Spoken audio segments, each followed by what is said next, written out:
So growing up, I played a lot of games that I still go back to enjoy. This includes Far Cry 1, 18 Wheels of Steel Across America, Scarface The World Is Yours. Say hello to my little friend!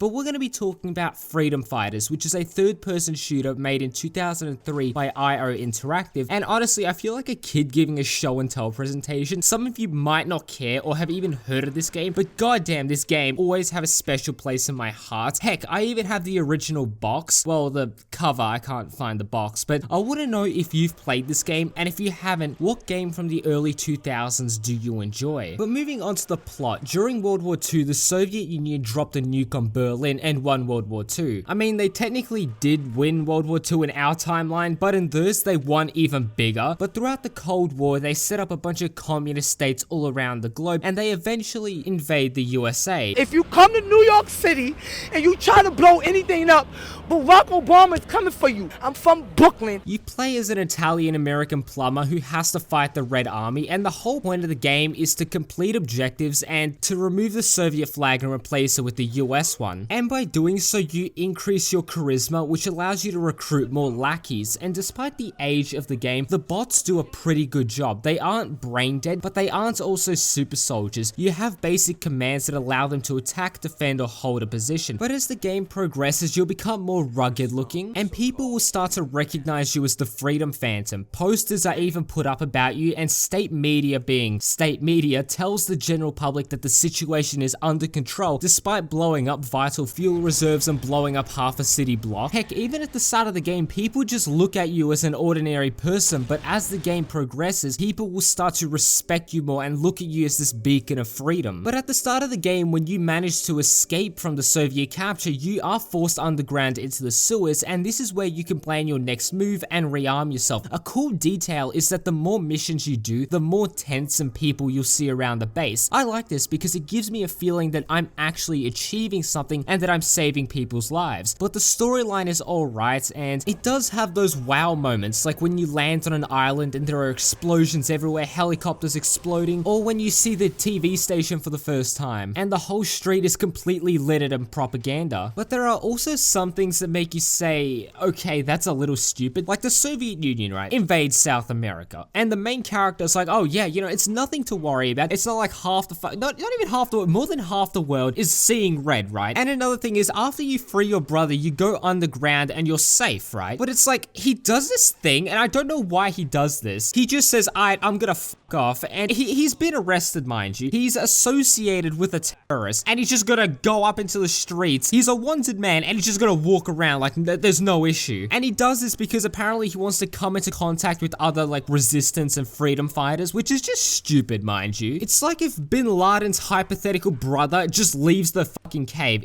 That's what I equate it to. But of course, your brother gets captured, and then he's basically forced to say, hey, you know, Chris, stop the terrorist acts, surrender, they're actually good people. And then he breaks character and says, no, you know, keep fighting. And then he gets executed by the general. And you know, I totally could not have seen that coming. And the thing is, you are able to actually get revenge on the general, but it isn't like this fancy sort of like, you know, cutscene or Punisher style execution animation. Basically, you infiltrate this island and you can take a sniper. You can go guns blazing, and it's a lot harder if you do that. But if you steal the sniper rifle, get to a good vantage point, you can just blow his head off when he goes for a smoko on the balcony. But the cool thing is, state media will actually say that the general was ambushed by rebels, which is not true. Tragically, our beloved Commander-in-Chief, General Tatarin, has paid the ultimate price in his relentless fight against the Freedom Phantom and his henchmen. He was assassinated earlier tonight in a dastardly rebel ambush. We go live now to Governor's Island, where the funeral ceremony is about to commence. But a cool feature is that you usually have 2 to 3 different maps for any given level, and during the briefing you are recommended a certain plan of attack, that being to take out helipads so you won't have to actually fight a helicopter, or even destroying certain things such as fuel depots to allow you to passage into a different area. You can go in between different areas by using the manholes, which also act as quick save locations, but the map design is really smart, except for the last level. I found that to be an annoying maze, but if you kept getting clapped by approaching a point head on, there's almost always a side entrance that you can go through that would either allow you to go around the enemy or get to a very good vantage point to use snipers. But by going off of the main road and into the side streets or into these hidden or off the main street locations, you can find unmarked locations here and there, such as a street kid or other civilians that will actually give you vital information on how to approach certain situations. The Soviet soldiers took my son. He did nothing. They're holding a whole group of people down at the harbor. Oh, this is horrible. Please help. And there's even a secret level if you beat the game on the hardest difficulty, which I tried to do this playthrough, but I kept on getting my cheeks clapped and I got frustrated, so I just restarted the game on the easiest difficulty so I could get all the gameplay. But the secret level actually takes place on Liberty Island, or I don't know what the island is called, you know, the thing with the statue on it. But if you go into the head of the Liberty statue, you'll actually see a unique message. Now, in terms of weapons, they are pretty limited. You only have one or maybe even two if you include the pistols, but usually one type of each weapon per category, and you also get Molotovs, which are pretty cool. Yet again, the throwing and shooting mechanics just aren't that good. I don't like them, and that's because trying to get precise shots is borderline impossible, and firing at range can be a real prick, because if you have your crosshair right over the enemy's head, you're gonna be missing a lot of the time. But that's also why I find running and guarding to be just a very good strategy, trying to get into better positions where your opponent isn't as obscured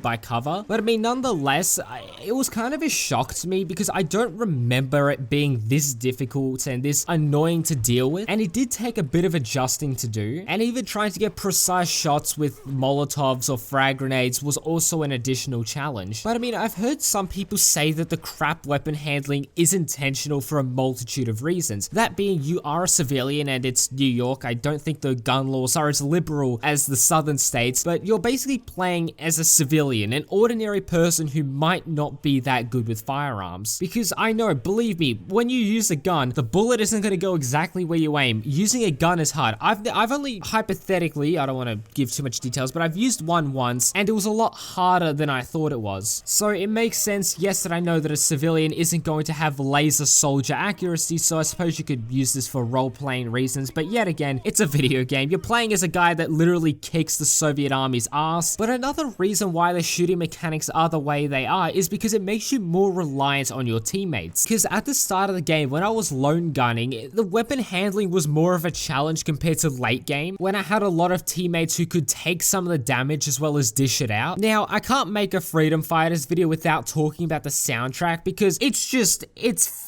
fucking incredible. It is just really well done, and just because, I'm sorry if I butchered that, but the soundtrack really conveys the hopelessness of the situation that you find yourself in. You have loud drums beating and an orchestra for the March of the Empire song, which is just a really great boss music, and it makes you feel like you're being placed under an oppressive regime.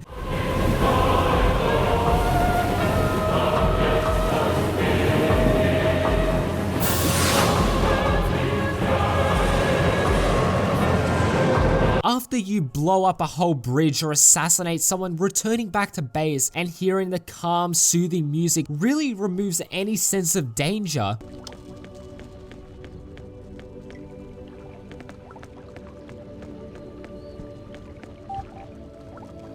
Excellent. Controlling the warehouse puts us in a good position.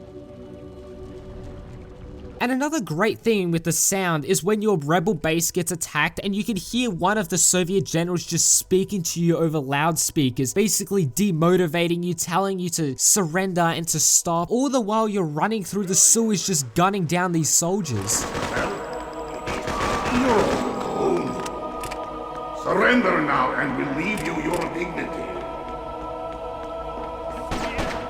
And the soundtrack just sounds so epic. It's even when you blow something up or complete an objective, the music will play a